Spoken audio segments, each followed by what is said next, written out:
স্বাস্তিকা কুকিঙৰ অন্য এটা ভিডিঅ'লৈ আপোনালোকক আদৰণি জনাইছোঁ। আজি মই লৈ আহিছোঁ মিক্সিত খুন্দি কিদৰে তিল পিঠা বা নাৰিকল পিঠা বনাব পাৰি। আহকচোন তেন্তে বেছি দেৰি নকৰি ভিডিঅ'টো আৰম্ভ কৰোঁ। আধা কেজি নতুন বৰা চাউল লৈছোঁ। এতিয়া মই চাউলখিনি ভালদৰে ধুই ল'ম।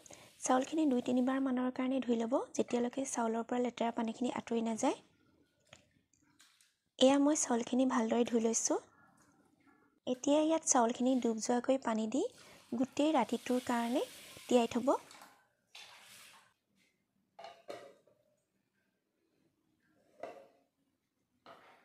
এয়া মই পিছদিনা ৰাতিপুৱা দেখাইছোঁ। চাউলৰ পৰা পানীখিনি পেলাই দি ল'লোঁ আৰু এয়া খৰাহী এটাত চাউলখিনি টুকি ৰাখিছোঁ পানীখিনি যাবৰ কাৰণে।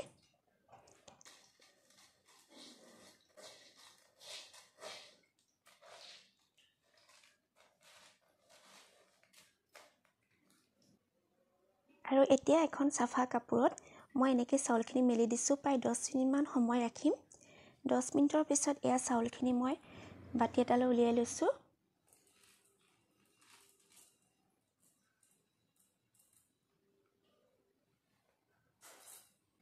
চাউলখিনি দেখাইছোঁ, চাওক খুব ধুনীয়াকৈ জৰ্জৰীয়া হৈ গৈছে। এনেকৈ চাউলখিনি ৰাখি ল'ব, তেতিয়া মিক্সিৰ জাৰটোত লাগি নধৰে। খুব বেছিও শুকাব নিদিব, অলপ তিতা তিতা ভাৱটো থাকিবলৈ দিব লাগে। এতিয়া মই মিক্সিত এইখিনি পিচি ল'ম। মিক্সিত মই এয়া চাউলখিনি দি লৈছোঁ আৰু লগতে কালাৰটো ধুনীয়া হ'বৰ কাৰণে মই এনেকৈ বিট কাটি লৈছিলোঁ। বিটৰ টুকুৰা দুটাও দি লৈছোঁ। আপোনালোকে বিট নিদিলেও কোনো কথা নাই। এতিয়া মই চাউলখিনি পিচি ল'ম। এয়া চাউলখিনি পিচি লোৱা হৈ গ'ল। পিঠাখিনি এতিয়া ঘন চালনী এখন লৈ চালি ল'ব। এইখিনি মই এতিয়া ঘন চালনী এখনত লৈ লৈছোঁ। পিঠাকেইখিনি চালোঁতে হাতেৰে চালনীখন মোহাৰি নিদিব, নহ'লে খৰচিখিনি পৰি গ'লে পিঠাটো ভাল নহ'ব। আৰু চালনীখনত থাকি যোৱাখিনি এনেদৰে মিক্সিৰ জাৰটোত দি ল'ব আৰু লগতে চাউল কেইটামানো দি ল'ব।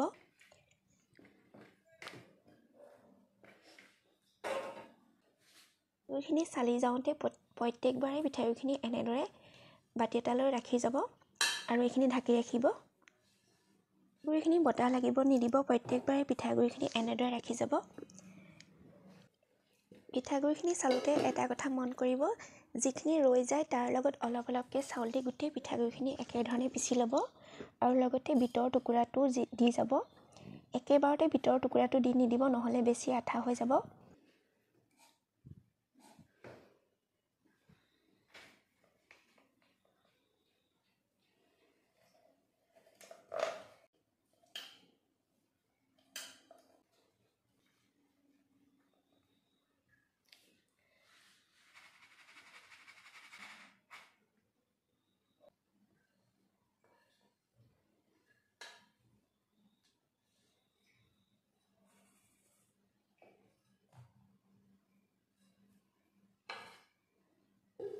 আৰু লাষ্টৰ পিঠাগুড়িখিনি চালোঁতে এটা কথা মন কৰিব, এনেদৰে পিঠাগুড়িখিনি দুটা আঙুলিয়ে হেঁচি চাব।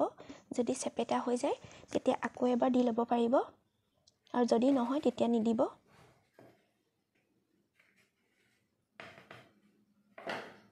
একেধৰণে মই গোটেই পিঠাগুড়িখিনি পিচি ল'লোঁ। এয়া মই গোটেইখিনি পিঠাগুড়ি পিচি লোৱা হৈ গ'ল। এতিয়া নাৰিকলখিনি প্ৰস্তুত কৰি ল'ম পিঠাখিনি বনাবৰ বাবে। নাৰিকল আৰু চেনি মই সম পৰিমাণে মিক্স কৰি ল'লোঁ আৰু এয়া মই ভাজি আছোঁ। এইখিনি জৰ্জৰীয়া হোৱালৈকে ভাজি ল'ব লাগিব। গেছৰ ফ্লেমটো ল' কৰি এইখিনি ভাজি থাকিব। নাৰিকলখিনি ভালদৰে জৰ্জৰীয়া হ'লেহে পিঠাটো বহুত দিনলৈকে ভাল হৈ থাকিব।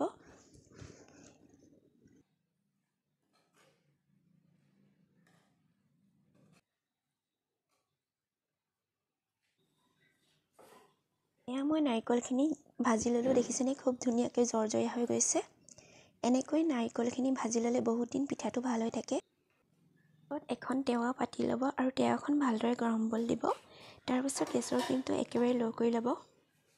এনেদৰে এখন চেকনিৰ সহায়ত পিঠাখিনি দি ল'ব আৰু ইয়াত এতিয়া মই মাজত নাৰিকলখিনি দি লৈছোঁ।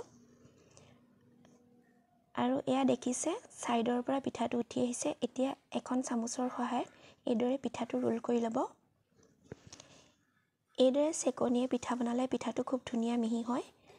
এতিয়া পিঠাটো প্ৰায় 1 মিনিটমানৰ কাৰণে টেৱাখনতে ছাইডত ইলুটি খিলুটি কৰি থৈ দিব।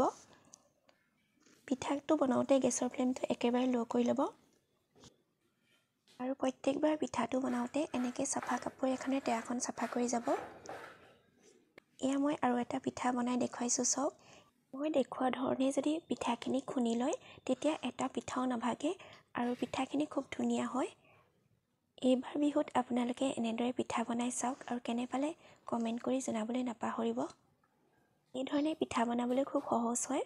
প্ৰথম পিঠাটো বনাবলৈ অলপ দিগদাৰ হয়, কিন্তু পিছৰ পিঠাখিনি খুব ধুনীয়াকৈ বনাব পাৰি। একেই পদ্ধতিৰে মই গোটেইখিনি পিঠা বনাই ল'ম। পিঠাটো বনাওঁতে প্ৰত্যেকবাৰে অকণমান সময়ৰ কাৰণে টেৱাখনৰ কিনাৰতে থৈ ল'ব, তেতিয়াহে পিঠাকেইটা বহুত দিনলৈ ভাল হৈ থাকিব। বিট দি পিঠা বনালে কালাৰটো দেখিছেনে কিমান ধুনীয়া হয়। আপোনালোকেও এইবাৰ বিহুত এইদৰে পিঠা বনাই চাব আৰু ভিডিঅ'টো চাই কেনে পালে কমেণ্ট কৰি জনাবলৈ নাপাহৰিব আৰু যদি চাই ভাল লাগিল লাইক এটা কৰি দিব। যিসকল লোক মোৰ চেনেললৈ নতুনকৈ আহিছে প্লিজ চেনেলটো ছাবস্ক্ৰাইব কৰি দিব। আকৌ এটা নতুন ভিডিঅ'ৰ সৈতে পুনৰ লগ পাম। আজিলৈ আহোঁ, বাই বাই।